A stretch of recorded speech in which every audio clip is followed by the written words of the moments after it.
All right, welcome everybody. Sean and Tammy from RPH Ally. We are getting into worrying about the future on the Burnout Show. So I'm hit the reel. We'll be right back.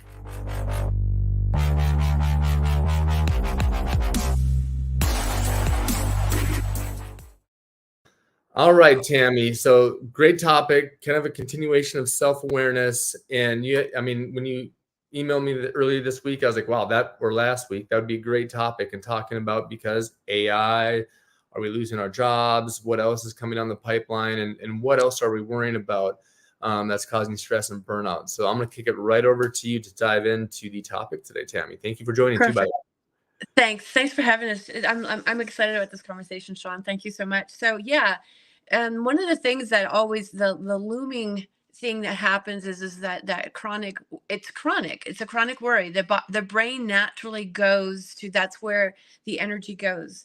Is it pays attention to the worry and the doubt and the so forth, and this often, well, this always, I'm going to say always, I know we're not supposed to say always or never, but it does really lead to stress because the brain gets triggered and it can get stuck in that rut. And one of the things that I've become very well aware of is we have the power to choose. We have the power to choose. So options, we there are choices which are classified as your options, and those can always be taken away. But your power to choose your actions are your free wills, is your free will, pardon me. And one of the things that I like to think of along these lines is that we have the power to choose our thoughts. And we can do that by becoming the observer and recognizing that, we are not, there's no control over. I mean, I don't even want to, I mean, there is, we could always look at um the serenity, the serenity prayer about, the power of things that we can't change, and the power to do what pardon me, I'm not even, so I'm stumbling over it right now, but it's the idea that we don't have the power. We have no control over the future, but what we do have control over is right now, and that comes back to what we choose to think about. Really, what we choose to think about. There are things coming down the pipeline, whether it's something that has to happen today, or something that has to happen by the end of the day, or something that has to happen by tomorrow. And of course, there's always the looming aspect of, we're beginning to see all these changes within the industry. But when we look at this from the aspect of choosing possibly creativity, possibly how can we innovate ourselves from this, what can we innovate, what can we initiate from here, and choosing thoughts along those lines, you've now empowered a situation as opposed to being stressed about a situation. And it's going to source you with energy as opposed to drain you from the energy, because you're asking the question, what can I do to innovate, what can I do to initiate? Last week you asked me a question about when you have things coming in from the higher ups, what do we do along those lines? And sometimes it just takes leadership. Leadership is not about the position, it's about a voice and a vision. And sometimes and leadership is initiative. So when there is this worry of what's coming, we can choose which path we want to look at. And like I said, the power of, choosing worry, I mean, that's really an action. If we look at the fact that we are the knower, we're not, we, as the observer, we know what we're doing, but we are not the stress, we are not the worry, we are the observer of these aspects, and we get to choose what kind of energy we want to put into that. Is what I'm trying to say, is we get to choose the energy we want to put into that, and beginning to select our thoughts around that. The moment we catch ourselves hooked by a thought, in a pattern, that's your point of awareness. In that point of awareness, you're in this moment of stillness, because you've actually just stopped and looked at something, kind of like when you're driving down the road, or you're at a, or you're with your children and you want to capture that moment.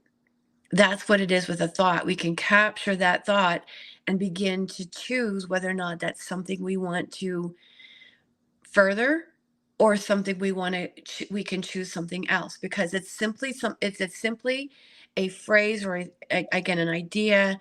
I don't want to use the word idea. It's not really an idea. It's a pattern of thinking that's creeping in from past experiences.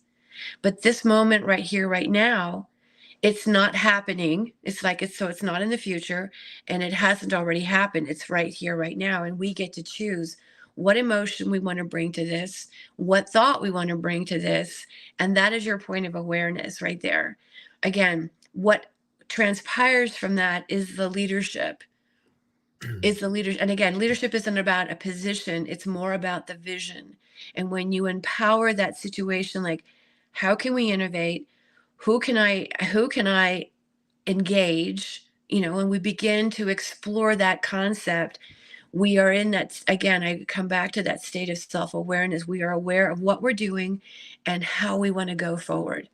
Something that Dr. Joe Dispenza talks an awful lot about is the emotions that you want to experience, because emotions are simply interpretations of our thoughts, and worry is just that. It's an interpretation of the thinking process that goes on, and it's a relationship that we've had to previous experiences. The word I like to look at is react. If you look at react, you're reacting out old patterns. And self-awareness brings us to the point of, now we get to respond. We get to respond more efficiently. We get to respond more effectively. And in that moment of stillness, those are when the ideas come to us. That's why I stopped myself from calling a thought an idea. An idea is, oh, so and so over here can help me with this, or I don't have to do this right now. I don't have to go there. I mean, it used to be when I would, and I talk like this because I'm really very familiar with the narrative that can go on. I call it a monologue. It's not even a dialogue. It's just this monologue of a tape that can run in my head, and I'm not immune to it. It can come up when I get wrapped up in a situation, as opposed to coming back to that moment of awareness and catching myself. And sometimes when I catch myself, I will actually say, thanks for sharing, but this isn't going to help me in this moment. This is not going to get me to from where I am to where I want to be. So that moment of self-awareness really puts us in a position of choosing how we want to move forward. Again, with the idea of AI and algorithms and 3D printers and everything else, all this technology that's coming into place, we can see it coming down. And of course, when we go to these conventions, they're being discussed. They're being discussed everywhere. We're not going to change that, but it's an opportunity to innovate ourselves, because the one thing that we have that the technology doesn't is the human connection. And that's why I love pharmacy, because we have that ability to connect and innovate and be present. And what do our patients need? How can we innovate this right here, right now for them and create that win-win? So that's really the point I wanted to bring up today, is the power to choose how we want to think. I love it. What do we, yeah. I want to ask you kind of, because it's kind of, it's heavy on one side and it's like kind of vague on the other. How does someone start implementing this and practicing this to get better at it, so now they have this nice tool to use for themselves to, when they're overfloated with a worry or emotion, how do I get to that center and choose to think positively about something else, or whatever it is? You want to know what my honest answer is? Put some Yeah. post-its up around. Put some post-its up around with some trigger words that pull you out of that thought. Like, Okay. yeah, I mean, and that's, I had a woman, I was in, she was very much about multitasking. And we were talking about this last week. She had her hands in everything, and she wasn't moving her business, her practice forward. So I just had her put on a sticky note, monotask. And she put it wherever, like when she was walking through a doorway or on her computer, wherever she would see something, and it would be that one little reminder on a post-it to monotask. In this case, you could put something like, choose your thought.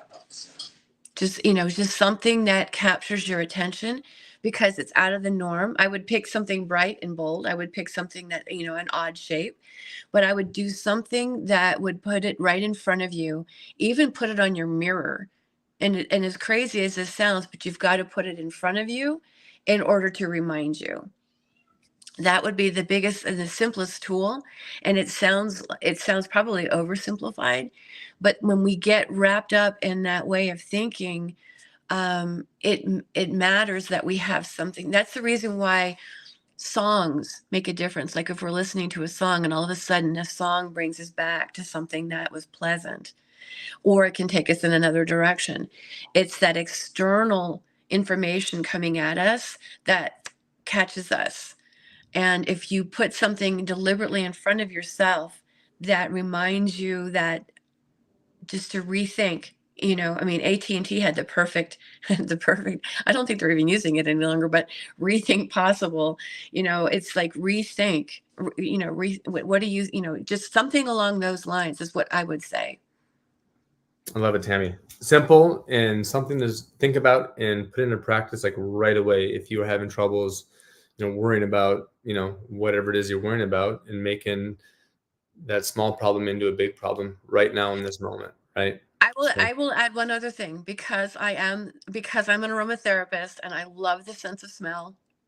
I would say find something that you like to smell and actually use it in conjunction in connection with whatever you're doing, as a way, as another, it's almost like a smelling salt, but it's another way. I've used that a lot with people in treatment facilities to bring them out of a flashback when their head was so caught up in that thought process, and they would use a specific oil that would bring them back to the present moment. And that combination is going to really help. And then eventually you won't need the Post-its. You just, it'll actually be something that you've rewired your brain to begin to think and respond more efficiently. I love it, Tammy. These are some golden nuggets you leave us. So appreciate your service to our members and to the pharmacy community in general, and look forward to talking next week. I do too. Thank you, Sean.